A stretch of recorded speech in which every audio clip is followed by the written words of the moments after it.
So again, welcome to MailChimp Tips and Tricks. This is the third session in our MailChimp series out of 4. My name is Jen Woodrum. I'm a PD coach with the Clip USA, and Michelle Foster is also a PD coach, again, who is helping us with the chat and monitoring that. Today we're going to cover how to read and what to do with the reports that MailChimp generates for each of your campaigns. We're going to talk about how to integrate your MailChimp account with your Facebook account, and how to make posts on Facebook well when you're adding your campaigns and newsletters to that platform. And then finally, we're going to talk about a little bit more about managing your archives. I brought up the archives in the first or second session, but we've had some questions about, is there a way that I can have control over which campaigns are seen? So we're going to show you how to do that today as well. So I'm going to go ahead and switch over to MailChimp. Okay, so hopefully you should see my MailChimp now. Please do let us know if you cannot see my MailChimp. So to look at the reports, we're going to go straight to the campaigns page.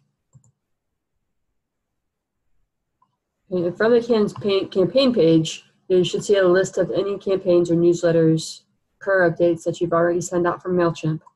When you hover over the different reports or the different newsletters that you've already sent out, you'll see that a view report and drop-down menu appears next to the campaign that I'm hovering over.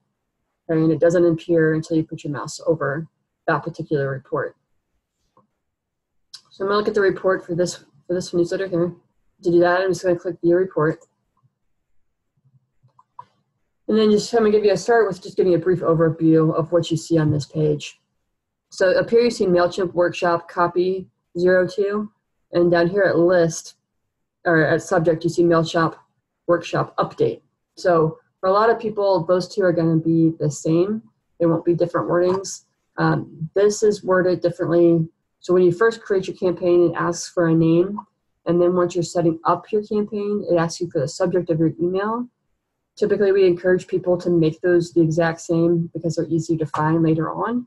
If you need to go back and replicate, or you need to go back and look at the report, or whatever reason you might need to go back. And so typically these would be the same. I made them different just for something that I was doing in-house. But that's why these two are different. Okay, so this is what the partners saw when the email went out. This MailChimp Workshop Update. The list is referring to your audience. So during the first session, Introduction to MailChimp, we talked about how to set up your audience, how to import contacts into your audience. This list is the same as audience. Okay. 55 recipients, so it's just telling me how many people received the newsletter or the campaign, what date and time I sent it out, and then it has these 4 links. So these 4 links are a little bit deceptive. The view email is going to open the email in a browser and let you see it that way. Download, print, and share is not to download, print, or share your newsletter or your campaign. It's to download, print, or share your report. Okay, so for some reason you wanted to share all the information on the screen with somebody, that's when you would use that feature. Right. These 3 features here, orders, average order revenue, and total revenue, are not relevant to us at Clip USA, because those are using it for marketing and e-commerce. So the next thing that we're going to look at is the open rate, which is 80%. So 80% is really high. Most people see anywhere between 45 and 60% open rate. So a lot of people are concerned that seems really low, but it's actually pretty common. You'll see industry average is only 17%. So if you're hitting that 45, 50 mark, you're actually doing way better than the average person who uses the service. Okay, so please don't be too discouraged by the open rates. Same thing with click rate. So the click rate is referring to your links. The thing with links, if you've included 1 or more links into your campaign, if you don't talk about those links in the body of your message, so say you set up a button or you set up those social buttons that we talked about last week, or if you put a link to your personal missionary page, you may not see any activity at all with those buttons or those links unless you specifically say in your newsletter that this link is here, this is what it's for, these are the reasons you want to click on it. So most people don't even see those buttons or links unless you talk about them. So keep that in mind when you're including those kinds of things. Going down further, it's showing how many people opened my campaign. So you'll notice a discrepancy here between 44 opened and then total opens is 85. The reason there's a discrepancy is because this 44 is telling me that 44 unique people opened the campaign, and these 44 people all opened it a total of 85 times. So some people opened it twice, maybe some did it multiple times. That's why this number is higher than this one. Same thing with clicked. So I had 6 unique people click a link in my newsletter, and these 6 people clicked 7 times. So one person clicked more than once is what that means. Bounced. There's actually 2 different kinds of bounces, and there's soft bounces and there's hard bounces. And if you end up with a bounce, you do want to make sure to look into that. What a bounce means, a soft bounce means that MailChimp tried to send your newsletter and there's some temporary reason that it's not working. So maybe the person's email box is full. Maybe the domain is down for some reason. But something that they feel like if they keep trying to send it out, it'll eventually go through. And so they continue to try to send out a soft bounce for up to 7 days. And then if it still will not go through, they stop trying. If you do that and that for 7 campaigns in a row, that person keeps getting a soft bounce that never goes through, MailChimp will make it a hard bounce. Other reasons that you could get a hard bounce is if the email address doesn't exist at all, or there's some other permanent reason that MailChimp's not going to be able to send to that email address. When you get an email that's has a hard bounce, it'll actually take the email out of your contact list. Okay, so it kind of cleans it for you so that you're no longer sending to an email address that doesn't work. So those are your soft bounces and your hard bounces. Then the last is unsubscribed. So when you have people unsubscribed, sometimes they're going to give you a reason why they unsubscribed. Maybe it just says, I don't want to receive these emails anymore. Other people might want to mark it as abuse or spam. So you want to be careful. And then if that happens, you'll see these abuse reports start to go up. And we need to be careful with that because if you have too many, MailChimp will pull your permissions to use their service. And so that's why we really want to make sure that the people we're sending our newsletters to want to receive them. So you don't want to get on Facebook and just pull all your friends off and put them into your MailChimp audience if you don't know for sure they want to receive your newsletters, because then maybe they'll mark you as spam. So do make sure you have permission from the people that you're sending to. You can see who opened them. So if I want to see who these 44 people are, if I just go ahead and click on the number, you'll see it gave me a list of everybody who opened and how many times each person opened. The member rating typically has some correlation with how many campaigns a person reads, how many links they use, and things like that. So people, you'll see here, okay, this is 1, this is 2. This person has a little bit higher star rating, the person who only opened it once. Now, the difference with my report is I've only emailed this group of people 2 times, and so this is a pretty fast reflection of who's opened them and who hasn't. If one of these people never opened my emails, you'd see the star rating go down to 2 or 1. Okay, so it does give you a little bit of information if you're trying to target a group of people who seem to not be opening your newsletters. Okay. The next one is clicked, which is 6. And again, if I click on that, it's going to show me the 3 links that most people clicked on. I'll talk a little bit more about this in this link section in a minute. I just want to show you what it does from this beginning page. Another thing about opens is that it's not a perfect system. So the way MailChimp counts somebody as having opened your newsletter is by embedding a very, very, very, very tiny picture into the email. So what that means is if somebody is using an email client that does not automatically download images, like myself, I use Outlook and I have it set to not download images. If I read somebody's newsletter, even if I open it, it's still not counted here because I didn't download the image. Okay, so this is not a foolproof way to see who's opening and who's not. It's just giving you some indication. So if you do have, say, a financial partner who doesn't seem to ever open your newsletters, instead of assuming that they're not reading them, is a good idea might be to check in with them and just say, I want you to know, started sending out my newsletters in a different way. I just want to make sure that you're receiving them and you're receiving them in the way that you want. So some people will come back and say, oh yeah, I read every newsletter. I really want to stay up to date with what's going on. I've been reading everything you've been doing. And maybe they're still not showing as an open, but now you know that they are getting them. Okay, so I have a couple of partners like that. They never show as open, but when I talk to them about it, they've obviously been reading all the newsletters. Yeah, and so if you're trying to find the people who haven't, that's a way to start interacting and talking with them. You don't ever want to say, so I noticed on MailChimp that you never opened my newsletters and I wanted to know what was going on. You don't want to say anything like that because it's very confrontational. It might feel uncomfortable for some people that you're able to tell when they have and have not read your emails. Okay, so do be very diplomatic about the way you decide to talk to people if you're going to approach them about whether or not they're receiving your newsletters. Okay. Scrolling down, well, you also see here that it talks about forwarded. This number is not what most people think it is. So if I send my newsletter to my pastor, and my pastor opens it in Gmail and clicks forward and forwards it to 5 other churches, this number will stay at 0.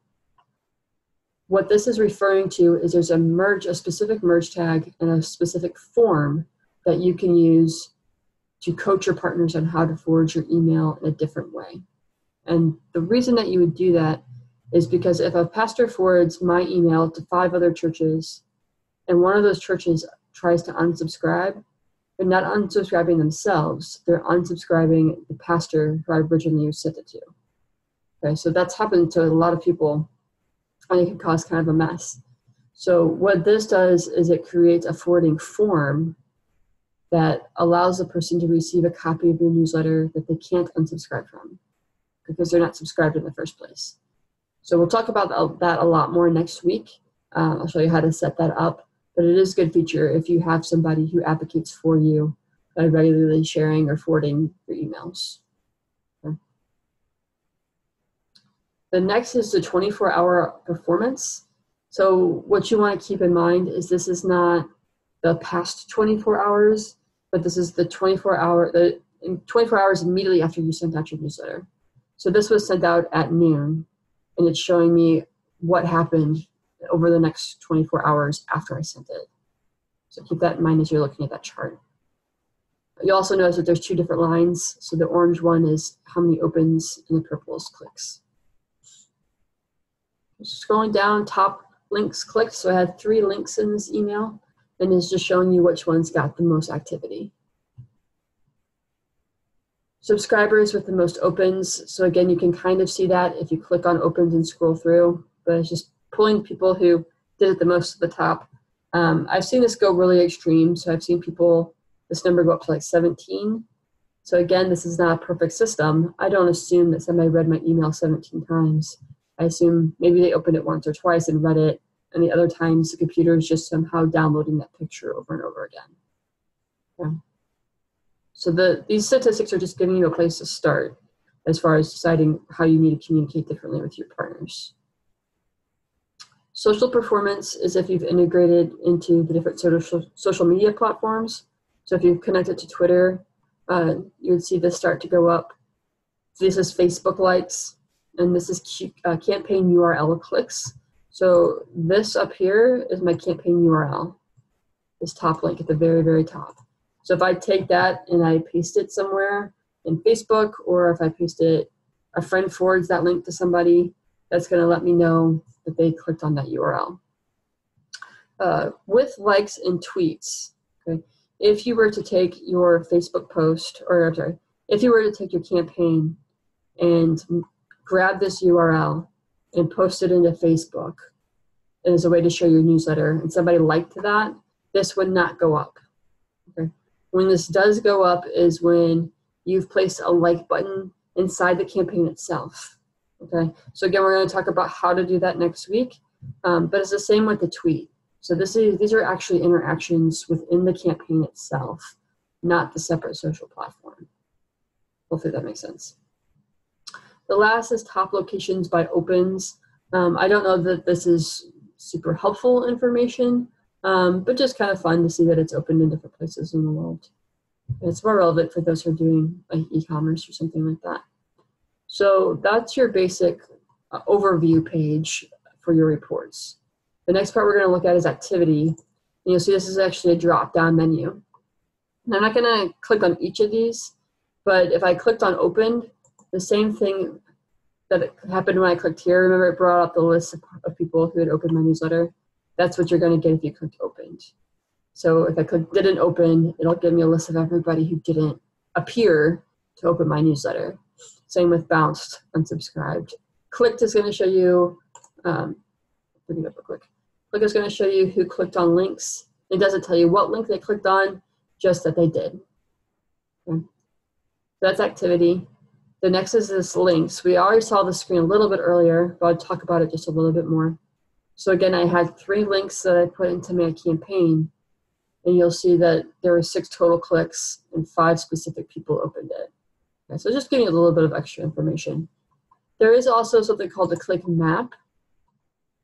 And what the click map does is show you where your links were located in your newsletter and how many links and how much people clicked on that link.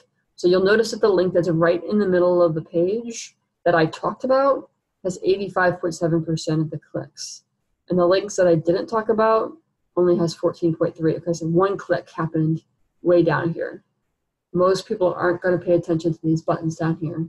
They're going to pay attention to the ones that you talk about and make really big. Okay. Go back. Okay, the next is a social. It says social at the top here. Again, this no Facebook activity is only if you insert Facebook tools directly into your campaign. So if you're going to add a like button, that's when you would start seeing things show up here. The campaign URL activity click is, we already kind of talked about that. Geographic clicks is if you use subscribe forms. There's different features that you can turn on when you're using a subscribe form that will allow MailChimp to decipher where that person is joining from.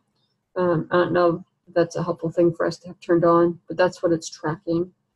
And then this is looking at refers, which I've not researched yet, so I'm not sure what that's actually talking about. All right. And so that's the basics of your reports. All right, so it's just giving, again, it's giving you some indication of how many people are opening, maybe alerting you if you do want to reach out to people who seem not to be opening, but you view as really important partners that you want to have stay involved. So just use it to start those conversations more than anything. Right. And so, again, that's the basics of reports. The next thing that we're going to look at is how to integrate MailChimp with Facebook. To do that, we're going to go to the upper right-hand corner and click on the drop-down menu. And then we're going to go to Account. From Account, I'm going to go to Integrations, which is this far right option. Okay, so this is where the different kinds of social media exist that you can connect with. I'm going to just go ahead and switch accounts real quick, and you'll see that this is my personal account, and I've already connected these things. So I'm going to switch over so you can see what it looks like. Just give me 1 second to re-sign in.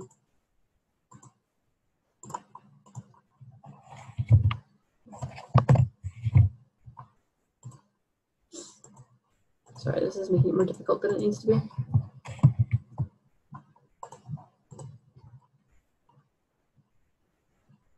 Okay, so again, I'm going to go to this menu at the top right, go to Account, and Integrations. Okay, so for here, now you see that they're all grayed out. So you know that they're connected when it becomes colored.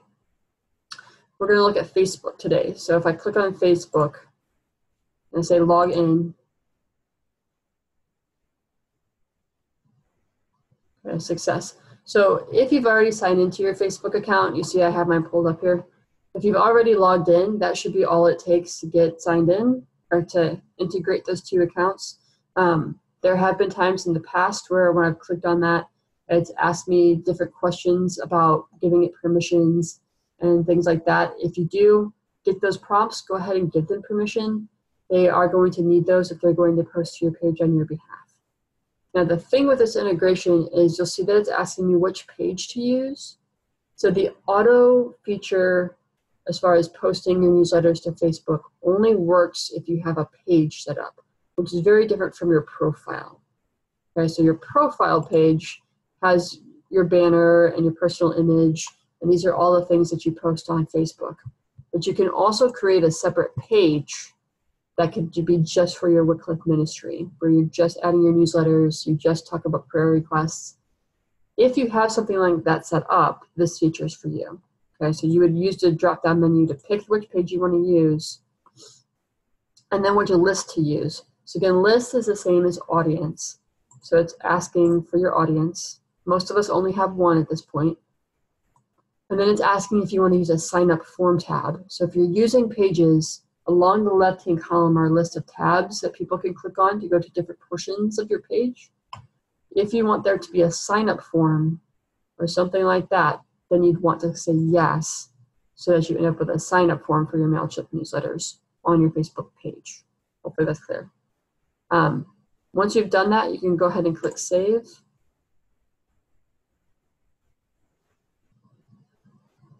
Okay. Test your connection. Okay. And so that's all there really is to integrating your Facebook account. If you're doing this, okay, so if you do have a page that you're posting to, you also want to do something called setting up a social card. Okay, so to set up a social card, we're going to go back over to campaigns and going into the editing for that specific campaign. So this is campaigns I haven't sent out yet. All right. So if I want this to auto post, there's a couple of things I have to set up. The first is to enable your social cards. When you enable your social cards, you're telling MailChimp which picture and what kind of text you want to be included in the post that goes on the page. So you can either click Next to go through the images that are already on, or that are already in your newsletter, or you can use Upload an Image to upload a completely different picture from your computer or your Facebook post. Once you've chosen an image, you want to give it a title and write a short description. You do want to keep both of these short. Okay, so you don't want to post your newsletter and post the body of the text of your newsletter into your Facebook post. Or you don't want to create a whole paragraph worth of text for people to read about your newsletter. You really only want a couple of sentences in this box. Okay, so check out this month's Wycliffe Ministry update, or check out what we've been up to. Something like that. That's real simple and clean. That'll be more likely for people to click on than if you make this really complicated. Okay, so once you've done that, you can click Save and Close. Oh, because I haven't typed stuff in. It's not going to let me complete it until I type things in. Okay, the next thing that you can see is add a social post to your campaign. So if you have a page set up, you can turn this feature on. You have to tell it what page, and then you can give it a little bit more information, and you can add an image here. So if you add an image here, this image overrides whatever you've done in your social card. Okay, so this will be posted as opposed to this. So be careful about that if that's what you're wanting to do. If that's what you decide to do. Now, for people who do not have pages like that, there's still a way for you to share your posts on Facebook. So that's what we're going to talk about next, is how to share your campaign on Facebook if you don't have a page. To do that, you can only do that with newsletters that have already been sent out. So this one is just a draft. It's not been sent to any of my partners, so I'm not going to be able to post this to Facebook yet. I have to first send it to my partners, and then I can post it on social media. So if I had already sent this out, I could open my email in browser, right? So you view your email, and then you have this view email in browser. When you do that, again, you have this URL at the top of the screen. So what you would do to say this, or to share this on Facebook, is you'd actually copy this link at the very top, okay? And then we're going to take this link over to Facebook and go to your profile page, okay? So once you're on your profile, or I guess if you're just on your generic Facebook. Okay, so you can post from here, or you can go to your timeline to post. Either way is fine. But what you want to do is to go ahead and click in the Create Post box and paste the link to your newsletter. Now what you'll notice is they didn't pull any images in. So they didn't use my social card. They didn't use any photos I've already placed in MailChimp. There's no photos at all. So what I would encourage you to do is go ahead and click this photo video button and pull a photo from your computer to put in here so that it's more visually appealing to people who are scrolling down their screen. You're also wanting to add some more text. So maybe you move your link down a little bit. Move your link down a little bit, type your message over it. Okay, so this just makes it more likely for people to read. All right. Do we have any questions so far?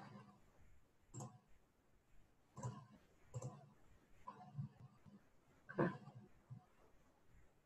All right, so not hearing any questions. That's really all there is for Facebook. If you're going to use Twitter, it's all kind of the same process. You still go through that integration step and set those various things up so that you're able to share to Twitter well. Okay. We did have a question on the Facebook bit, if you can delete the top link. Like it used to be, if you put a link in your Facebook post, yeah, you waited till it connected and then you deleted the link and it still stayed linked.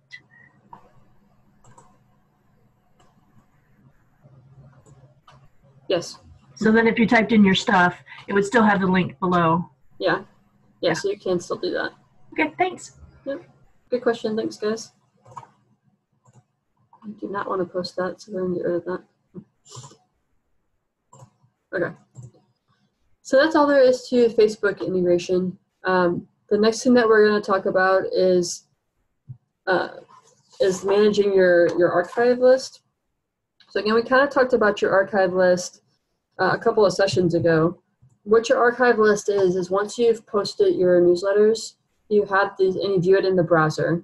So somebody's clicked view this email in the browser.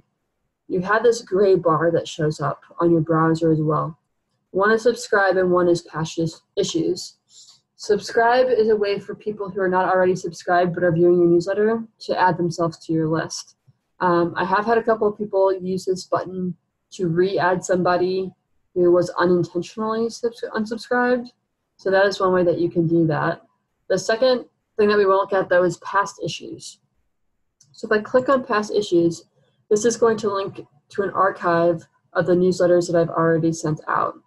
Now you'll see that there are only 2 here, so it typically shows the last 20 emails that you've sent. Let me switch over to my personal account real quick so we have better data.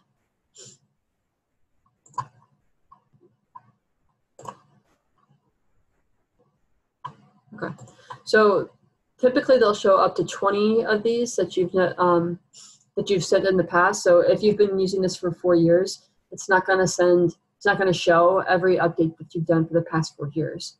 It's only going to show the past 20. So maybe it'll show a couple of years, but not all of them. Now, the question that has been asked is, can I control which campaigns end up in my archive and which don't? And the answer is yes, you can absolutely do that. The way to do that is to set up a folder in your campaigns. So right now it shows that I don't have any folders, and so you'd want to create a folder first. Okay, so the way to create a folder is to just click on this little plus sign.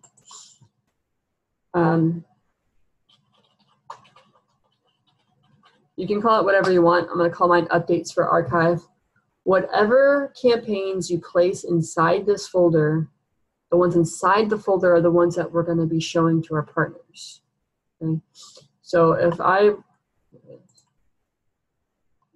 want only these 4 campaigns to show up in my archive, so when somebody clicks this button, I only want them to have access to these, not all of them, I would say move to, and then move to my folder, updates for archive. Okay. So now I have 4 of my campaigns in this folder, and now we need to target the folder inside MailChimp. So the way that we do that is we go to our audience. From the audience page, you want to go to Manage Audience. And then from Manage Audience, go to Settings. And then scroll down to Publicity Settings. Okay, so last time, now if you want your archives to be seen, even if it's just a fraction of your archives, you still want to leave this as yes, and you want this to be turned on. Okay, if you don't have those things turned on, this isn't going to work for you. So make sure those are set up. Once those are set up, we're going to go back to our audience. We're going to go back to manage audience, and then we're going to go to subscribe or to sign up forms, which is not intuitive at all. Okay, so go to sign up forms. We're going to go to the form builder. Now I know I'm doing a lot of steps here, so remember that all this is being recorded. So if you need to remember this process later, you're going to have a good recording of how to get here. Okay. From your form builder, you're going to scroll down to forms and response emails, and we're going to change this over to campaign archive page, the very, very bottom. Once you've selected campaign archive page, you have two options. If you check this, okay, last time I had this checked, this box disappeared. So if you come to this page and this only show campaigns in a specific folder, if that's not there, uncheck this and this showed up for me. I don't know why that's a thing. Maybe it was a glitch, but if for some reason that's happening for you, that's how I got this to come back. Okay, so once you have this, go ahead and check only show campaigns in a specific folder, and then you're going to choose a folder. So I only have one folder, so they already knew which folder I wanted. So I would select that, and there's no save. Okay, there's no save button on these pages. I just go away from this page, and it knows this is what I want it to do. After you've done that, when somebody clicks on this past issues, they're only going to be able to see the campaigns that appear in the folder that you've created. Okay, so hopefully that wasn't super, super confusing. If you want to delete the folder, you just hit this little X button. And what's nice is they don't actually delete the campaigns inside the folder. They just delete the folder itself. Okay, so if I say delete folder but keep campaigns, you'll see the campaigns that I had chosen from over here reappear on this list instead of just being inside the folder. Okay, so that's how you can have some control over your archive page. I know today's webinar is quite a bit shorter than a couple of the other ones. It's because some of the features that we used to share in this webinar have been removed by MailChimp for free subscribers. So hopefully next time around we'll add something new in. But that's why today's a little bit shorter. We do have a MailChimp workshop coming up in the near future. You're free to join that. It's just a place for you to kind of troubleshoot things that aren't working well in a group with others. So it's not a teaching like this is. It's an opportunity for you to come with questions and to share your screen and allow everybody in the room to kind of help you out with whatever's going on for you. So it's a really good learning opportunity for people who are still getting comfortable with MailChimp. Next week we have MailChimp Advanced Tools. During that webinar, we're going to talk about how to use subscribe forms, how to use that forward to a friend form. We're also going to talk about merge tags and just some other advanced features. You do not need that webinar to be able to use MailChimp well. Okay, it's just for those people who really want those advanced features and want to be able to use them as they're communicating with their partners. Michelle is going to put a survey link into the chat for you. Again, if you just take a few minutes to fill that out, and then we will get the recording of today's session to you by the end of the week. And that's it. So I'm going to go ahead and stop the recording, but we do have more time. So if you have other questions, please go ahead and ask them. I'll make sure to stay around and